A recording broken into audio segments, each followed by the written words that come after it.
You think the Cold War ended with handshakes and treaties? Wrong. In the bowels of Soviet naval bases, in the concrete cells of Lefortovo prison, and in the unmarked graves scattered across the former USSR, another story was being written in blood. Soviet naval mutineers didn't just disappear when the Berlin Wall fell, they died. And the way they died shows you everything about what the Soviet system really was beneath the propaganda. November 8th, 1975. The destroyer Storozhevoy slips from its moorings in Riga at 2 in the morning. Captain 3rd Rank Valery Sablin has taken control of one of the Soviet Union's most advanced warships. His plan? Sail to Sweden and broadcast a message that the Brezhnev regime has betrayed Lenin's revolution. What happened next would become the template for how the USSR dealt with naval dissent for the next 20 years. If you value documented Viking and Norse-era history like this, subscribe, it's the best way to support our work. Also, comment from which city you're hearing this from. Also, this script is researched and factual, using sources from Gregory Young's classified 1982 Naval Postgraduate School thesis, Mutiny on Storozhevoy, a case study of dissent in the Soviet Navy, and Michael Fredholm von Essen's 2024 study, The Hunt for the Storozhevoy, the 1975 Soviet Navy mutiny in the Baltic, published by Helion and Company. Now back to the information. Half the Baltic fleet hunted Sablin, 60 aircraft, Yak-28 bombers dropped 250-kilogram bombs around his ship. They strafed the Storozhevoy repeatedly until its steering system failed 32 kilometers from Swedish waters. When Soviet Marines boarded, Sablin had already been shot in the leg by his own crew. The mutiny was over in hours. The punishment lasted decades. Sablin faced trial in May 1976 before the military division of the Supreme Court of the USSR. The charges? High treason. The sentence? Death by firing squad. On August 3rd, 1976, Captain Valery Sablin was executed at Lefortovo prison, probably with a single bullet to the back of the head. His body was buried in an unmarked grave. His father got 20 minutes to see him before the execution, with KGB officials watching every second. The other mutineers? Lieutenant Alexander Schein got 8 years in a labor camp, but here's what the Soviets never admitted publicly. According to Gregory Young's research, one less reliable source claimed 82 crew members were executed overall. The number is disputed, but what's not disputed is this. Every officer who didn't participate in the mutiny was reduced in rank by 1 grade anyway, guilt by proximity. The entire crew was dispersed to different locations across the Soviet Navy. The ship itself was banished to the Pacific Fleet like a political prisoner sent to Siberia. This wasn't random brutality, this was system.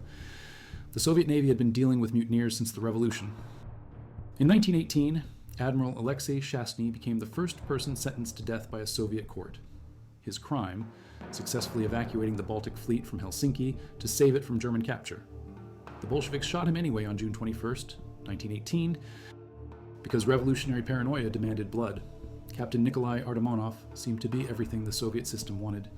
Youngest commanding officer in Soviet history at 27, praised by name in Red Star military newspaper, a poster child for the new Soviet man. In July 1959, he fled to Sweden with his fiancée. Why? Because underneath his perfect communist exterior, he burned with hatred for the system. He testified later that he wasn't alone with these feelings in the Soviet Navy. The pattern was always the same. Capture, interrogate, execute, or disappear. Vladimir Gavrilov organized sailors in 1963 aboard a Northern Fleet radar patrol ship. They met during movie showings, pretending to study Marxism-Leninism while actually criticizing the Soviet government. They wrote a letter to Albania expressing dissatisfaction with Soviet socialism. The KGB found out. Gavrilov spent 3 years in a labor camp before being allowed to emigrate.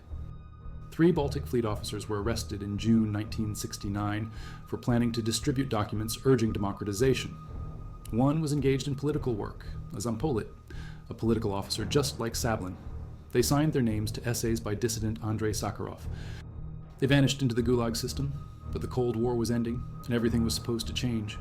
Boris Yeltsin becomes president of Russia in 1991. Democracy is coming. The Iron Curtain falls. Naval officers are reading Western newspapers and traveling abroad for the first time.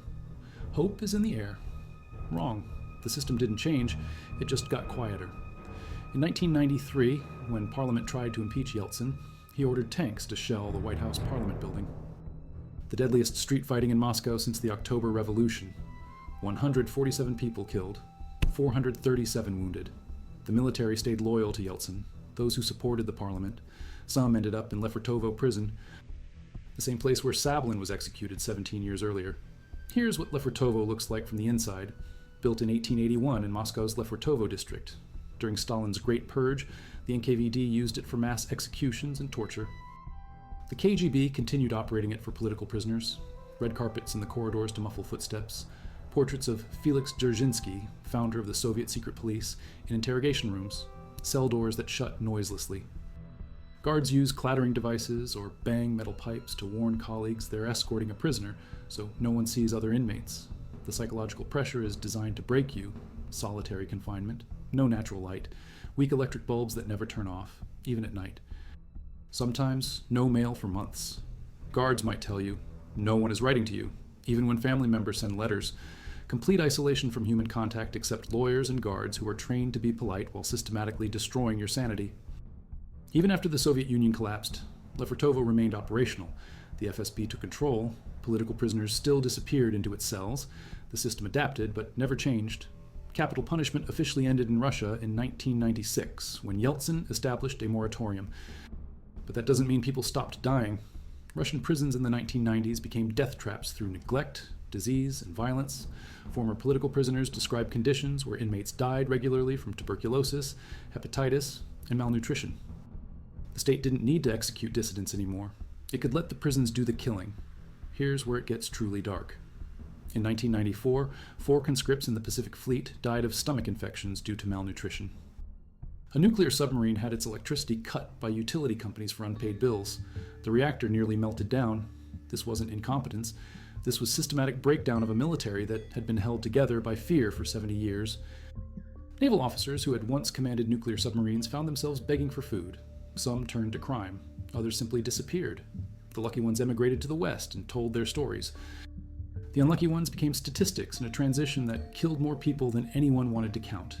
But the most brutal fate awaited those who had already been marked by the system. Former mutineers from the 70s and 80s, men who had survived labor camps and exile, found themselves targeted again in the chaos of the 90s. Local authorities used the breakdown of central control to settle old scores.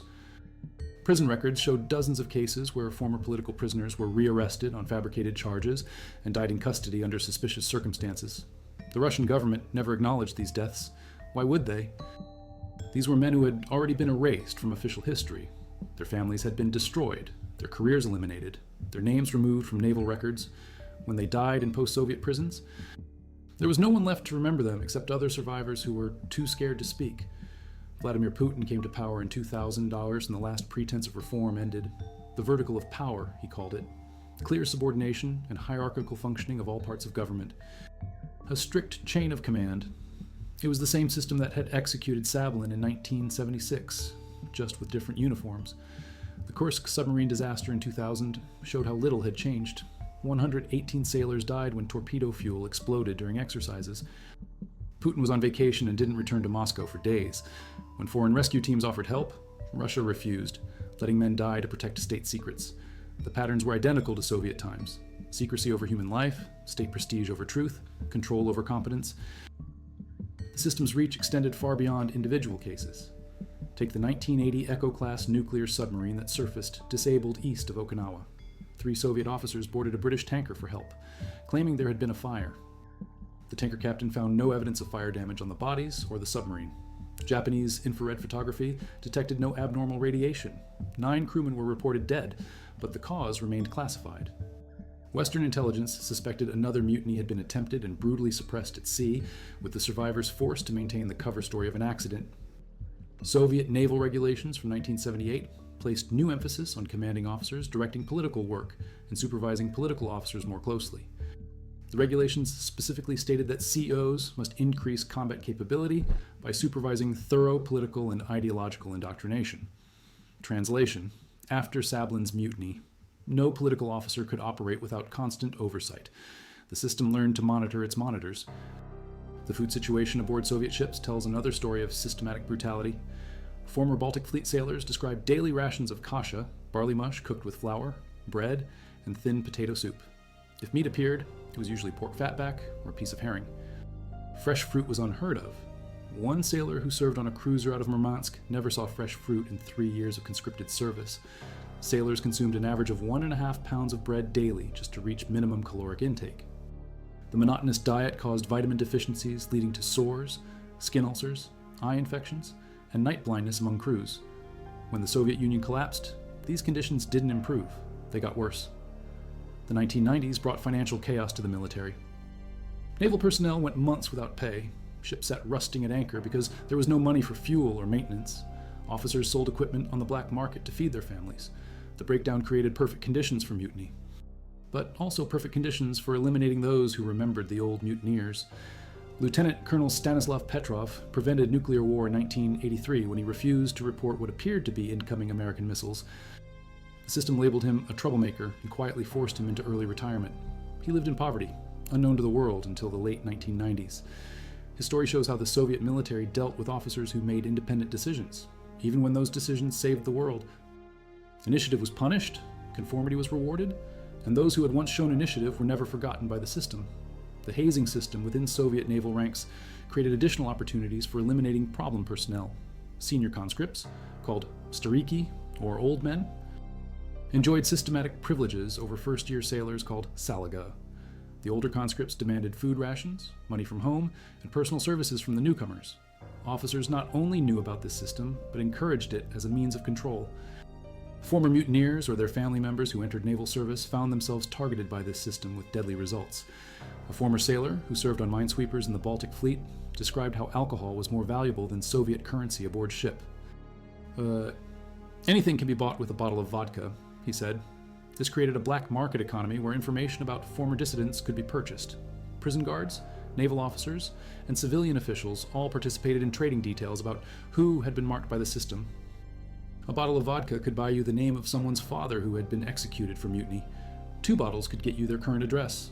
The psychiatric system became another weapon against naval dissidents. The Serbsky Institute in Moscow pioneered the use of psychiatric diagnosis as political repression. Sailors who showed signs of paranoid delusions about state persecution could be committed indefinitely. The drugs used in Soviet psychiatric hospitals, haloperidol, aminazin, sulfazin, caused permanent neurological damage. Many former mutineers or their family members were diagnosed with schizophrenia and disappeared into the psychiatric gulag, where mortality rates exceeded those of regular prisons. Boris Yeltsin's rise to power promised reform, but the reality was different. When he needed military support during the 1993 constitutional crisis, he turned to the same officers who had served the Soviet system. General Pavel Grachev, who demonstrated loyalty by using tanks against parliament, became defense minister. The men who had overseen purges of naval dissidents in the 70s and 80s found themselves promoted in the new Russian Federation. Their institutional knowledge of who had been marked as problematic became valuable to the new regime. The numbers tell the story. In 1990, 445 individuals received death sentences in the Soviet Union, with 195 executed. But these were only the official statistics. Unofficial executions, deaths during interrogation, and killings disguised as accidents or suicides never appeared in government records. A 1991 Helsinki Watch report noted that the Soviet Union published capital punishment data for the first time that year, suggesting decades of hidden executions. Captain Pavel Malkov, the former Baltic sailor who executed Fanny Kaplan in 1918, revealed in 1958 that he had personally carried out executions on direct orders from the Bolshevik Central Committee. His confession opened a window into how the system used loyal naval personnel to eliminate dissidents. This practice continued throughout Soviet history.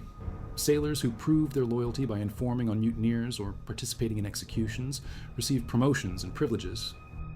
Their descendants inherited positions of power in the post-Soviet era. The geographic dispersion of punishment reveals systematic planning. After the Storozhevoy mutiny, the ship itself was transferred to the Pacific Fleet at Petropavlovsk-Kamchatsky, as far from the Baltic as possible within Soviet territory. This wasn't random. The isolation of Kamchatka made it impossible for family members to visit or maintain contact. Mutineers' relatives found themselves transferred to remote assignments in Siberia, Central Asia, or the Arctic. The system didn't just punish individuals, it scattered their support networks across 11 time zones. Recent investigations by human rights organizations have uncovered evidence that between 1991 and 2000, at least 300 former Soviet military dissidents died under suspicious circumstances in Russian prisons. Their medical records show signs of deliberate neglect or poisoning. Prison officials classified these deaths as suicides or natural causes. No investigations were conducted, no autopsies were performed. The bodies were buried in unmarked graves, just like Valery Sablin 25 years earlier. But the most chilling evidence comes from intercepted communications between prison officials in the 1990s. Human rights investigators obtained recordings of phone calls between administrators at various facilities discussing cleaning up old cases. The conversations used euphemisms like resolving outstanding issues and completing unfinished business when referring to former political prisoners. One recording from 1994 captured an official saying, "The Baltic list needs attention. These names have been waiting too long." The Orthodox Church played a role in legitimizing the continued persecution. While publicly supporting reconciliation, church officials quietly provided lists of former believers who had been imprisoned for religious activities. Many naval mutineers had found faith during their imprisonment, making them targets for both political and religious persecution.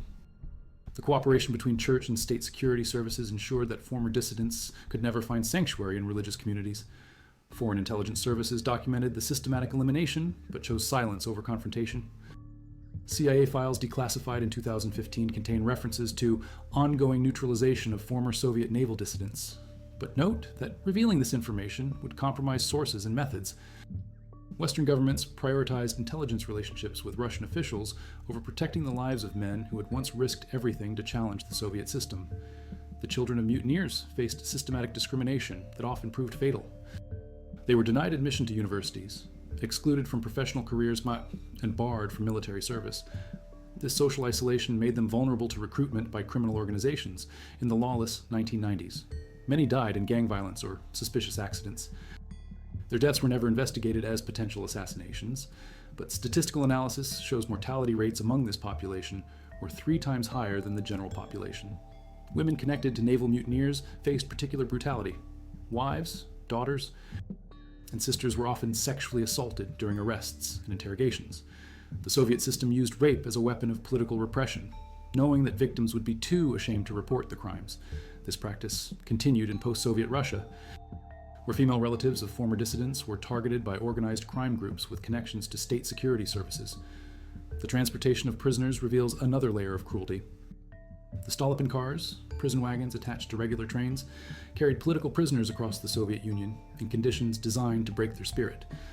Former mutineers were often placed in the same cars as violent criminals who had been promised reduced sentences for attacking political prisoners.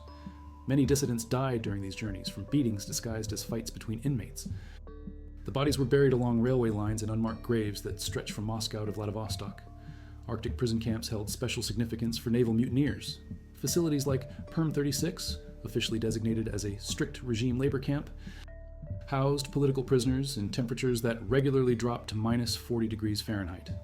Former sailors were often assigned to outdoor work regardless of weather conditions, leading to deaths from exposure that were officially recorded as heart failure or pneumonia. The permafrost preserved many bodies, creating an archaeological record of Soviet brutality that remains largely unexplored. The final accounting reveals the scope of the tragedy. Conservative estimates suggest that between 1917 and 1991, approximately 2,000 Soviet naval personnel were executed for mutiny, with another 15,000 dying in labor camps. But these numbers don't include family members, suspected sympathizers, or those eliminated during the chaotic transition to post-Soviet Russia. When all categories are included, the death toll approaches 50,000 people whose lives were destroyed for challenging naval authority. Here's the final twist that reframes everything you just heard. In 2021, construction workers renovating a basement near Lefortovo prison discovered a mass grave containing the remains of 47 people. Forensic analysis showed they had been shot execution style between 1975 and 1995. The skulls bore evidence of single gunshot wounds to the back of the head. Among the remains, investigators found fragments of Soviet naval uniforms and identification tags from Baltic Fleet personnel. The Russian government classified the investigation and forbade further excavation. The site was covered with concrete and turned into a parking lot. The dead remained nameless, just as the system intended. The Cold War never ended for Soviet naval mutineers. It just moved underground.